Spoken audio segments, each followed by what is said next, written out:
Now we got to talk about the big movie that just got released on streaming, which is Argylle. Argylle. The Matthew Vaughn. Matthew Vaughn of Kick-Ass and Kingsman fame, starring Bryce Dallas Howard, Sam Rockwell, kind of Henry Cavill, which a little bit of Dua Lipa. Some of Ariana DeBose is kind of sprinkled in there. Same with John Cena. I gotta say, Henry Cavill was in it more than they played off originally. Yeah. Because he's in a lot of like scenes where she's talking to herself and like has these flash scenes. So he actually is in it a lot, even though it's not necessarily him. He's not truly the lead of the movie. No, not even close. Because the lead can't disappear for entire swaths of the movie. So I have a love-hate relationship with this movie. I kind of had a nothing relationship with this movie where I liked it enough, but Kelly came down and she was like, how's the movie? And I was like, it's a movie. Yeah. That was kind of my entire feeling throughout the entire thing. Like the first half, I enjoyed it a lot. Yeah.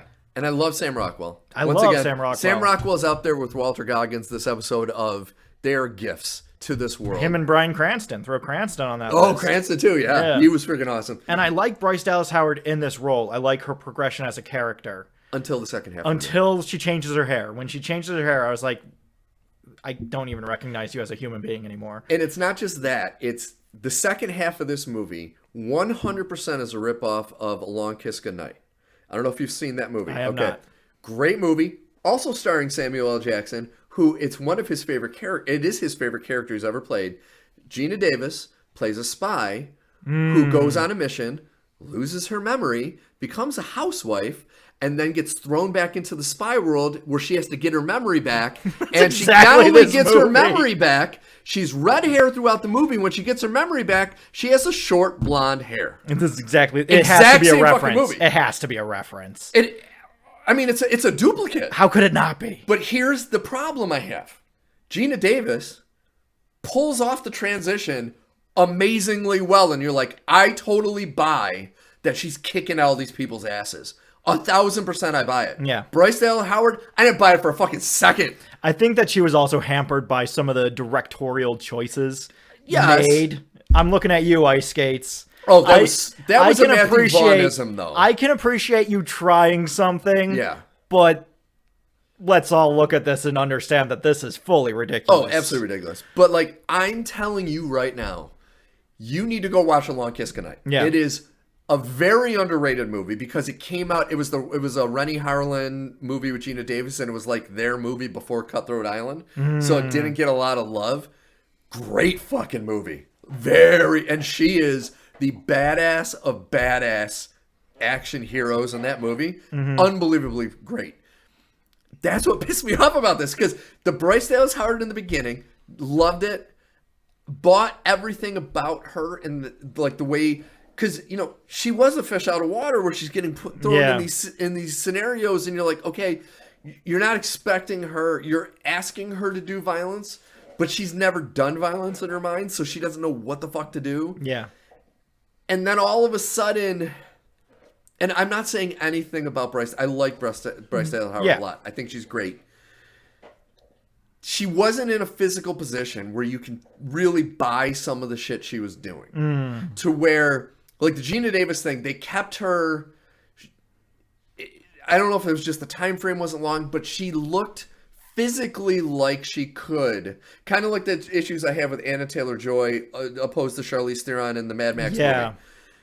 One, you can totally buy, okay, she has this change of hat, her mind changes. She can absolutely do these physical things to where it's like, I don't buy it. Yeah. Because it's like jumping and spinning and flipping and all that. And it's like, I really didn't buy it at all. Yeah, no, I get that. And it took me out of the experience, especially because I have this love for the movie that they obviously stole everything for in the second half of this movie, where I'm like, I've seen it done 1,000% better, so that throws me off. Yeah. So I really was disappointed by the second half of this movie.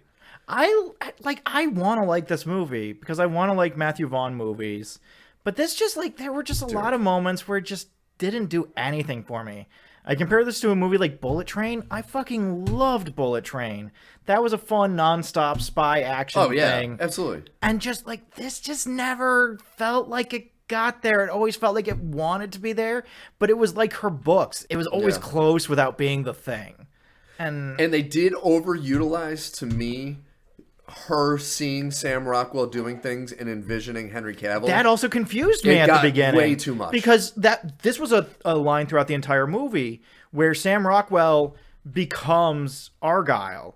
But he's John we're Cena. told very explicitly that she is Argylle. Yeah, and he's John Cena. So why does Sam Rockwell have frosted tips by the end of this movie? But then, at the end, she's not really Argylle. She's also not Argylle. Because Henry Cavill actually is fucking Argylle. That was a weird, like, I don't get that. And it's part of the Kingsman cinematic universe? Is that what that was? You didn't see the end credit scene?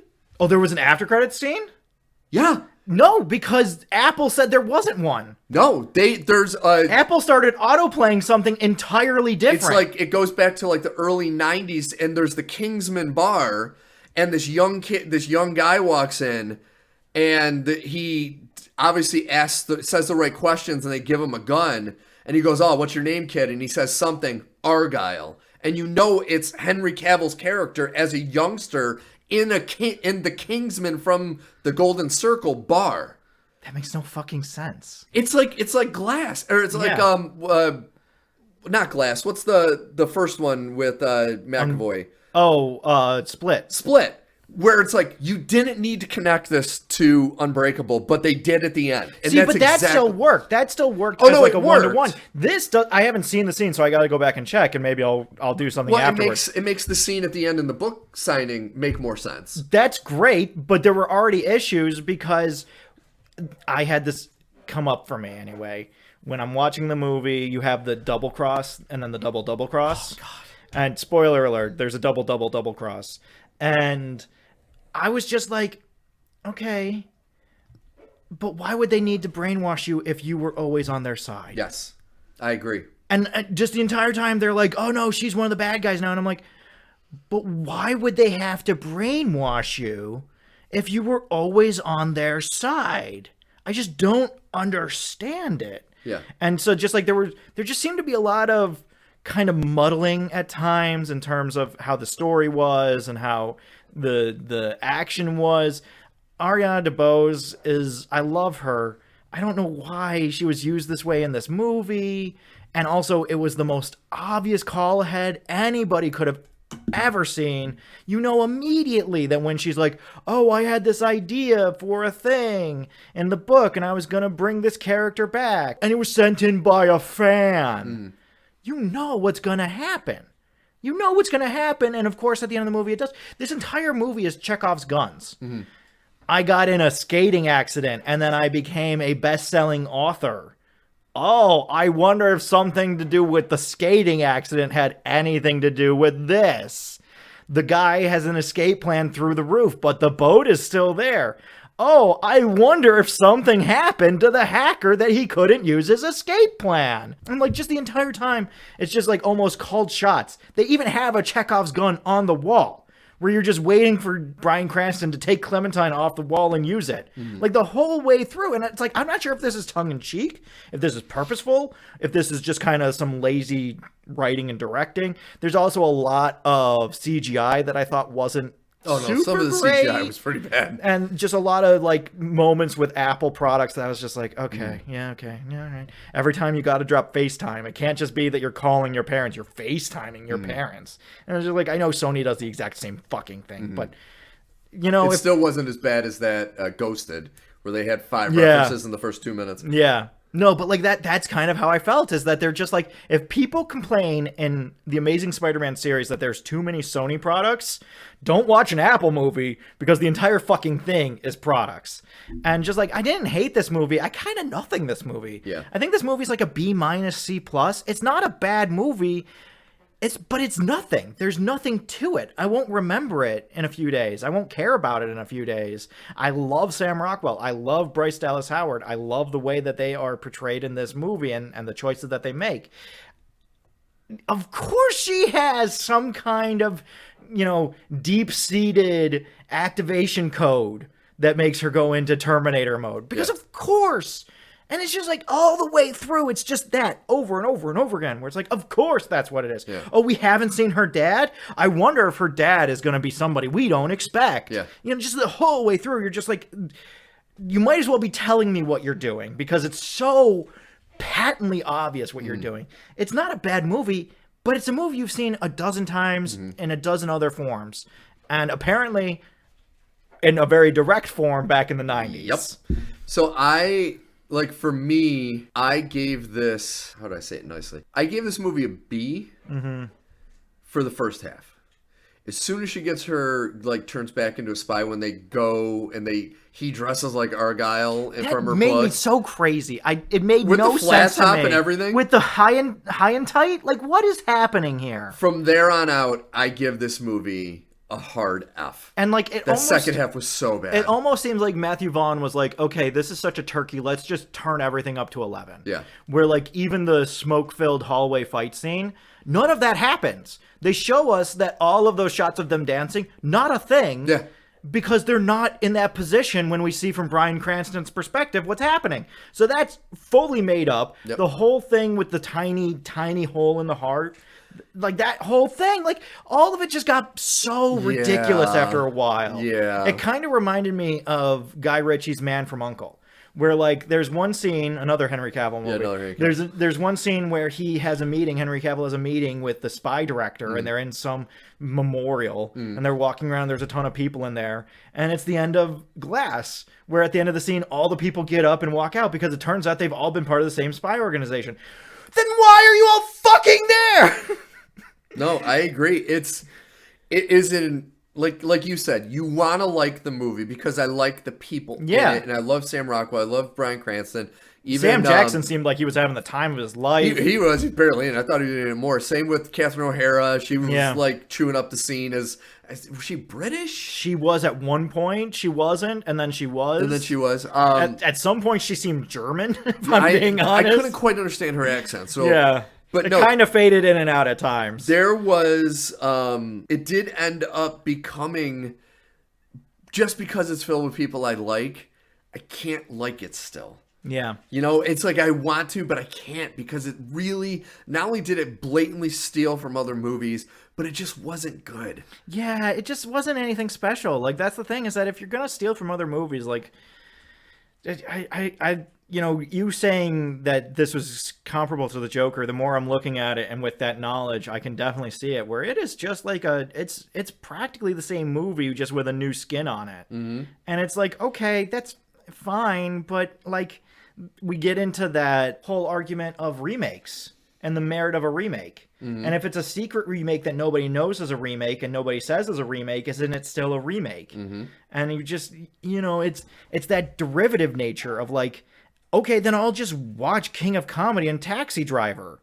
If I want to watch those movies, I'll just watch those movies. I don't need your fan film where it's somewhere between a fan fiction and a student film where the Joker is Travis Bickle.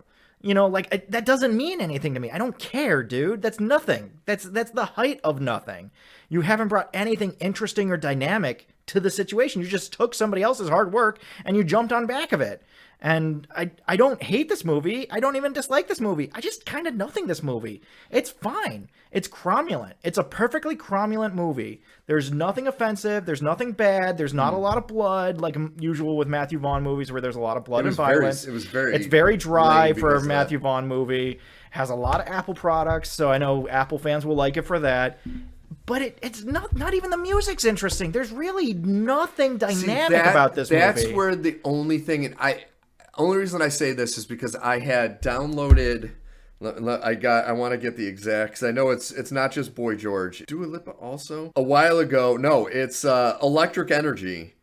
So it's Ariana DeBose, Boy George, and Nile Rodgers. It's the song that's playing when they're in the apartment of the hacker and Sam Rockwell's beating up people. Yeah, I love that fucking song, and I did like half of the songs because they had that upbeat kind of disco kind of feel to them. See, but then the second half, they weren't. This is the thing. This is, again, there's two things that I almost forgot to mention. I can't believe I almost forgot to mention.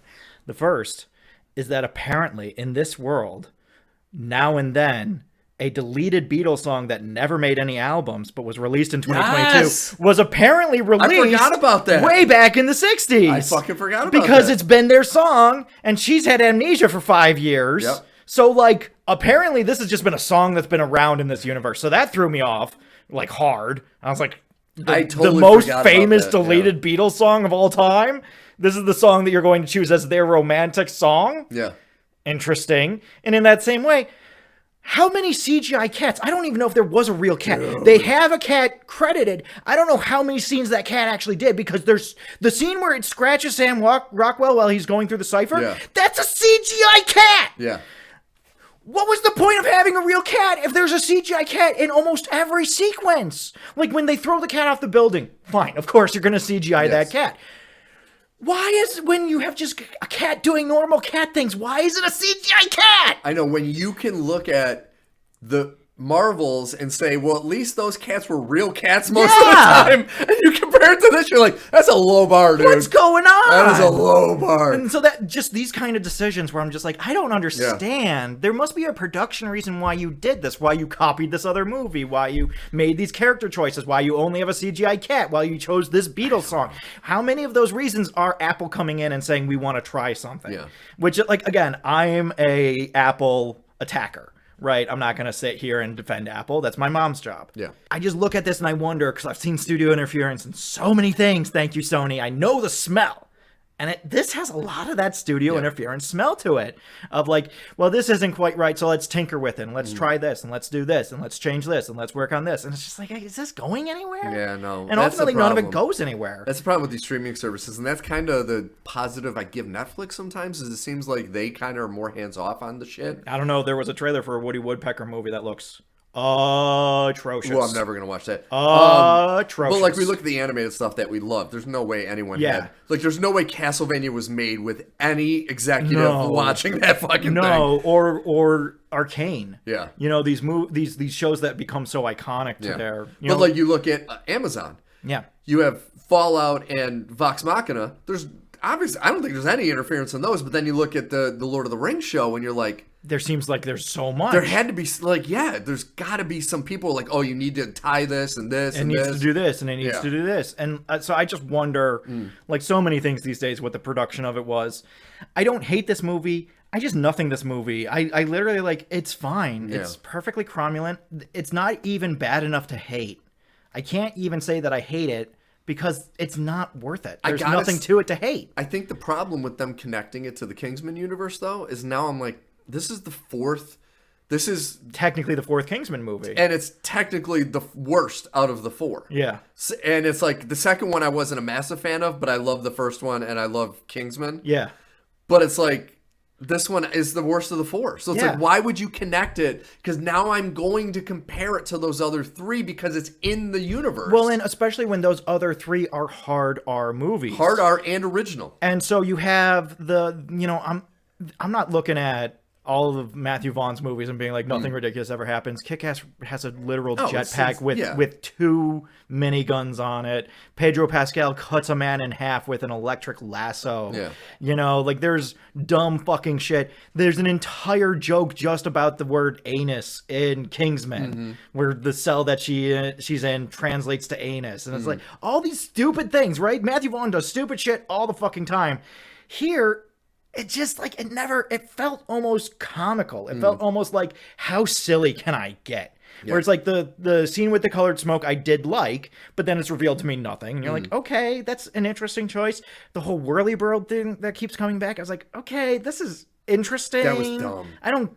This doesn't mean anything to me, but like, you have an entire room of people doing it at one point. Because like, it's a cliche, sexist, sexy thing in the beginning, and then it's just awkward. Well, then you have second time. Then you just have Sam Rockwell's crotch and Bryce Dallas Howard's face all the way around to me. Yeah, at the end. Right, you have Bryce Dallas. Oh, yeah. She does the lift, right. which is the big moment. And that's fine, but that's all I could think about was that his crotch is right in her face. Because, like, in the beginning, you can see that as, okay, this is like a James Bond cliche thing. Yeah. But then when it happens with them, it's like, no. It almost becomes a joke by the end. It was a joke. It almost was like, even Sam Rockwell sitting there cheering for the Lakers. Yeah. In his little bunker. Almost all of it became a joke. But, like, it wasn't played for jokes in the beginning, but by the end it becomes so ridiculous. You're like, is this a joke? Is this tongue-in-cheek? Is this supposed to be serious? I honestly can't tell. And it's like, once again, I don't I hate, this is going to sound bad, but it's not. You can buy Henry Cavill picking up Dua Lipa and doing that. Yeah. You cannot buy Sam Rockwell picking up because she was a little bigger than him. And it's like, he's not a big dude. I know you're making him out to be strong, but to actually lift a person I don't know. do Sam that, Rockwell's an incredibly talented dancer. He is, but I would believe that he could do that. Physically, because it didn't make it look like it was a strenuous thing. I think that was the problem. Because to physically pick somebody up and do that, and that's what kind of made it, like, that's what in the beginning, when you know it's like a joke where she's reading a book and it's a fictional thing, made it not seem as goofy. Where this is like, this isn't factual. This is like real life. People don't do that shit in real life unless they are highly trained, incredibly strong. Because like even professional dancers have to be insanely fit to be able to pull off something like that. So it makes it, like you said, into a joke. Yeah. Which it shouldn't be a joke because her character, to me, wasn't a joke until they made the transition. Well, and it was weird because if you think about it, when the first time we see the Whirlybird, it's part of a fake universe that's real. Yes. The second time we see it as part of a very soon after when we see Dua Lipa get the codes, and there's just a room of people doing the Whirlybird, and you're like, whatever, it's a callback. The third time, we do actually see it, and it's Sam Rockwell lifting up Bryce Dallas Howard. The fourth time, we see it, but it's revealed to be fake. Yes. So you're just like, I don't... And the wire work on the Bryce Dallas Howard, the one where he lifts her, is so blatantly obvious. Like, the transition of him picking her up was... It looked like the old Jet Li movies from the 90s, the One or whatnot, where he would do all the wire work. It was so obvious that it was a wire pull that I was like, that was... And I know that just goes to special effects, but I was like, dude. Yeah. Well, like you said, it's a scene that's supposed to be them showing them kind of rekindling their romance. Yeah. And you turn it into a goofy It becomes thing. a joke. And it's not a joke. And it's like it was a cool scene. It gets ridiculous. And then it tries to play it off like it was still a cool scene. Yes. And it's like, no, you made a distinct choice to be ridiculous. And that's fine, but now you got to stick with it. You can't now back off and be like, no, I take it back. This is serious. Yeah. And then they immediately go into ridiculous. And then they're about to kiss, and the guy's like, oh, no, affection. Like, and it's like, he just had his crotch in his face. Yeah, that wasn't a problem. That was okay. That was fine. But they go to kiss on the cheek, and they're like, no. It's fine. What the fuck is going on here? It's just, all of it just comes down to things like, they have this whole scene where all this crude oil is leaked all over the floor. Such a CGI. And you know that it's just going to be slipping people. And then it becomes an ice skating scene. And the entire time the characters are like, why is there all this crude oil in here? Why is there all this crude oil in here? We don't find out. Yeah. It's never said. They make a big stink about it. A lot of characters ask, why is there so much oil in here? They never say. No, but you can kind of... You can guess it because they're on an oil tanker, really. Yeah. But they, like you said, they don't spell it out. They don't say anything. And when we get to the end of the movie, I thought they were on like some kind of battleship or something. I didn't realize it was supposed to be an oil tanker specifically. Yeah.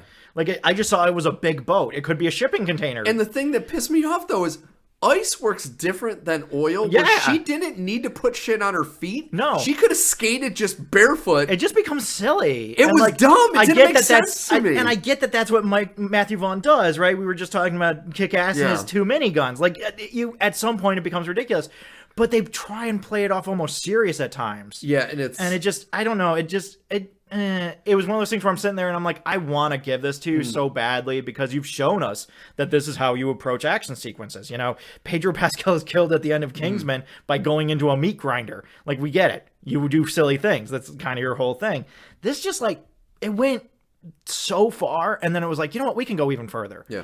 And it's just like, See, to me, the best part about this movie is it has been a hot minute since I've seen The Long Kiss Goodnight. And I have not talked about it when we've talked about female action stars. That is one of the best literally kick butt female action stars ever put on film. Gina Davis in that movie. And I highly recommend everyone see it. I just saw it. To buy it on Apple TV is $4.99. wow. So I imagine it's got to be the same price like Voodoo and all that. Yeah. It is so good. I mean, it has some cheesy moments because it's an early 90s action movie, but it's so fucking good. Yeah. And she is so badass in this movie. I so desperately cannot stress enough, if you get anything from this talk, rent that movie, buy that movie. It's super cheap. It's it is better so to watch worth that it. movie than to watch Argylle. Oh, it's so you'll and when you see it, you're gonna be like, holy fuck! Yeah, they so tore that movie. I mean, the fucking wig itself. Yeah. It's a short wig when she gets her memory back. I just will never get over, like, she is told she's Argylle in no uncertain terms, where but her she's name not. is Argylle, and then she puts on the Dua Lipa dress and wig. Yes. And she wears that for the rest of the movie while Sam Rockwell is dressed as Argylle. Yes. And then at the end of the movie, the actual Argylle shows up. Yes. I don't fucking get this. I don't know who's Argylle. This would have made more sense if Henry Cavill showed up and was like, I was just cast in the movie. And Yes. like, that would have been funny and weird. This just makes no fucking sense. You're just left being like, what the fuck? Did anything you tell me, was any of that real? Or was it all lies? What this seemed like it was a setup for, hey, we want to make a new Kingsman movie with Henry Cavill as the Kingsman. There you go. That's what this ended up becoming. Well, I got great news for you. Guy Ritchie has already made that movie, and it comes out later this year. Yeah, exactly. But it's like, fuck, man. I can't wait for you to see a post-credit scene because you're going to be like, okay. What the fuck is this shit? It's like, why connect it? Yeah. Doesn't make Have any it sense. be its own thing. Fully unnecessary. It has obviously not a single connection throughout, including the fact that the bad guy from the first fucking Kingsman movie is one of the good guy heroes in this, Samuel L. Jackson. Yeah. What the fuck? What the hell? What the fuck? Yeah. No, it doesn't make any fucking sense. And Sophia Boutella, who was his right-hand person, is also another person in this universe. Is the Keeper of Secrets. Keeper of Secrets. It's like, what the fuck are you doing? What the hell, guys? Why are you connecting it? This seems like they just threw darts at a board and they were like, I guess we got to do it. That's what the darts say. And it's just, it makes no fucking sense. I got an aneurysm now thinking about this fucking movie. It's fine. It's a nothing burger, and then they make some categorically stupid choices. It's like, what's his name? Tyler Egerton, who played Eggy. Taron Egerton. Taron Egerton. Why didn't they just have him be a waiter in the scene? Yeah. Just so you're like, oh, it's Eggy. He's connected. Have Colin Firth show up, or Jeff Bridges. Yes. As the head of the Whiskey Men or whatever it was. What's his face too? Channing Tatum, yeah. And then fucking Halle Berry, too. It's like, dude, just throw them all in there. Just have them all. Yeah, they're all still around. Merlin died, but have him fucking show up, too. This could take place at a time where Merlin hasn't died yet. This is somewhere in between the two movies. We gotta stop, because I'm this grade is dropping precipitously. All right, so this has been a very long, but I think a very entertaining NerdPod Generation episode 135. I hope you enjoyed it. If you did, please go back and listen to our back catalog. I have to say this. It's still in progress. But the website is coming along. The website is actually active. Oh. But it's like, there should be a thing. I should put a banner saying work in progress.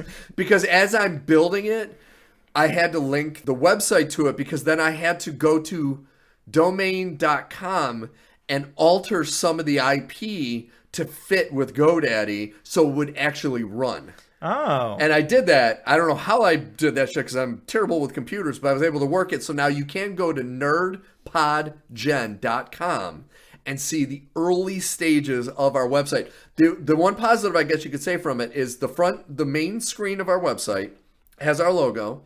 It has a link that you can click that takes you to Spotify. And it also has the link to YouTube, where you click it takes us to our YouTube channel. Excellent. So if you go to nerdpodgen.com, you at least can access our content directly from that. And that's what's most important. Yes. But like, I have separate pages for each of us that we'll be able to put up stuff about us individually. Put up blurbs. And then, the page for contacting us is also live. Excellent. I think I have to create an email address that we can get our stuff emailed to us. Yeah, where we both have access to it. Yeah. So I'll have to set that up. But like, at least if you go to nerdpodgen.com, you see our logo, and you can click on those two links and get to our content. So that's the important thing. That's great. Yeah, that's the important thing. And that important, brilliant logo was made by Kortney Howell. It's so good. Theme is by Brendan Williams and James Connelly. And until next week. Dude, I'm gonna need to take a nap now. I know, right? That's exhausting, this is man. A great show. This is hard lifting, man. It's really hard lifting.